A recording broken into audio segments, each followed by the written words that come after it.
contestant, Mélanie Hope.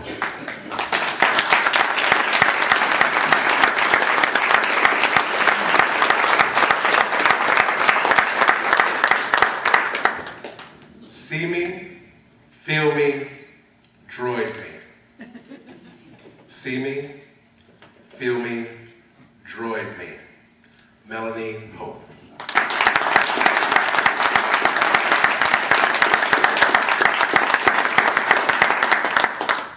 Have you ever seen an ad for one of those newfangled technological gadgets and thought to yourself, it's way overpriced. It has so many features I'll never be able to figure it out. I really don't need one. If I brought it home, my spouse would kill me. But it's shiny and I want it.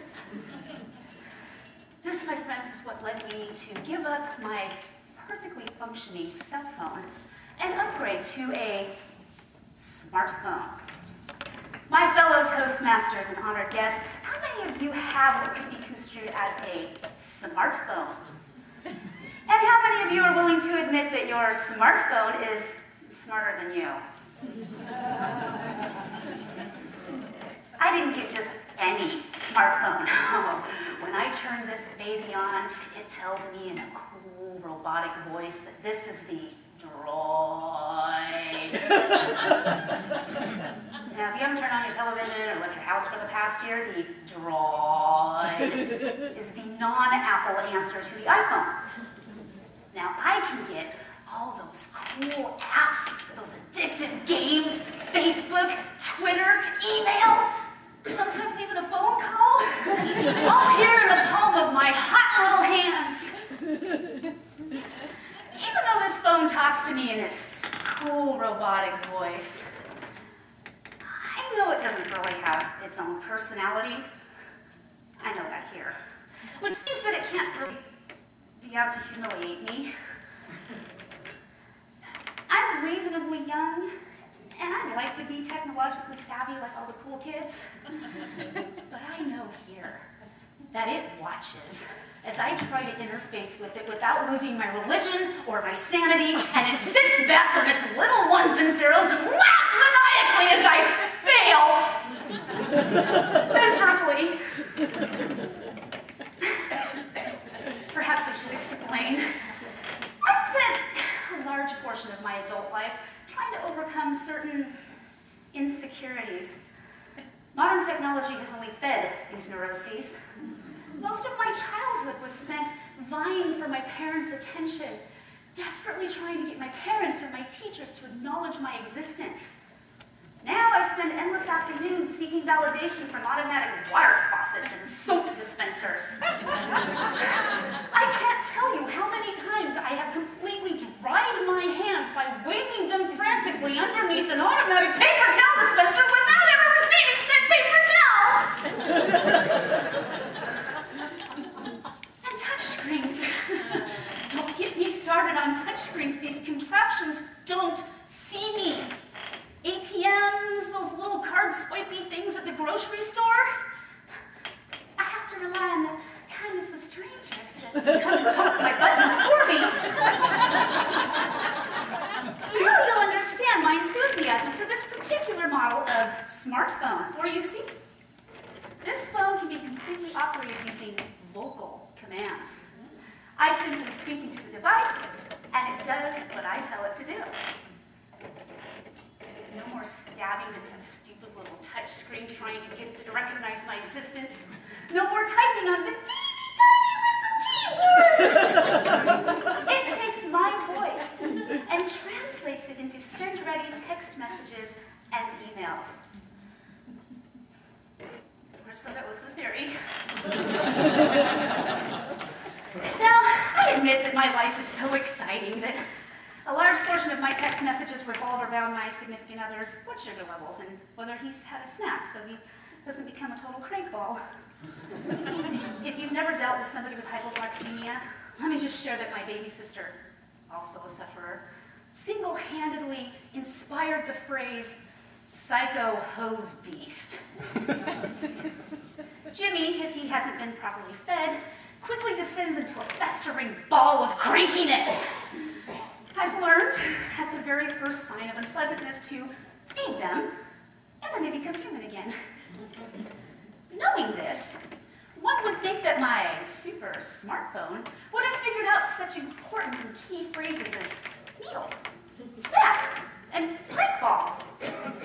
Instead, it comes up with much more creative translations. I've come to the conclusion that my smartphone is actually a smart aleck phone. In fact, I think it may suffer a form of Tourette's. Let me give you an example. The other day, Jim and I were supposed to meet directly after work, and I wanted to send him a text that said, "Please make sure you've had a snack so that you won't become a total crankball." My smartphone translated, "Between 10 o'clock, suck my..." Well, let's just say it was a little less sophisticated than my intent. And who taught you that kind of language? The next day, Jim had forgotten his lunch. We emailed back and forth. He said, "Don't bother bringing it. I'll just snack all day." I wanted to send him a text that said, "But it will be a while before your next meal." My smartphone translated, "Betty will be will before a full meat." I spoke too fast. I tried again, this time getting, "But it will be whale for you get a phone New York." The third try got us a little closer, but I still had to go back and correct using the teeny tiny little keyboard. I still harbor the hope that the learning curve is mutual and that someday my phone and I will come to an understanding. Until then, I speak into my phone as if I were an English finishing school instructor giving diction exercises to a room full of budding young women. Please meet at the restaurant at 6 o'clock. The rain in Spain falls thickly on the plain. Translation, kiss my droid.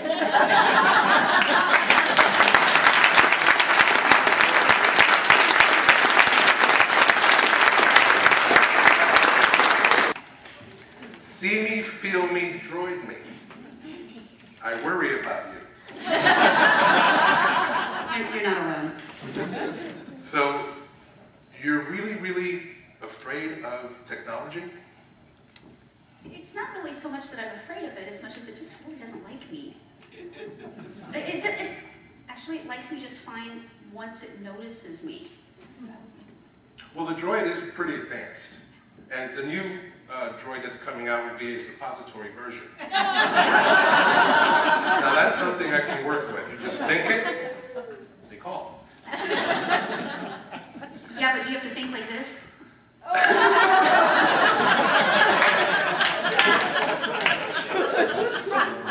Yeah. Yeah, go droid me. I noticed there was a phrase in your speech that was really interesting. You are reasonably young. Now, I know we don't ever discuss a woman's age. Tomorrow's my birthday. It's the big one. 29 again. Eventually I'll have enough experience to go beyond 29, but for now, I'm just getting good at it. So that 29 is where reasonably young? I'm excessively young. Tech is definitely becoming scarier and scarier, isn't it?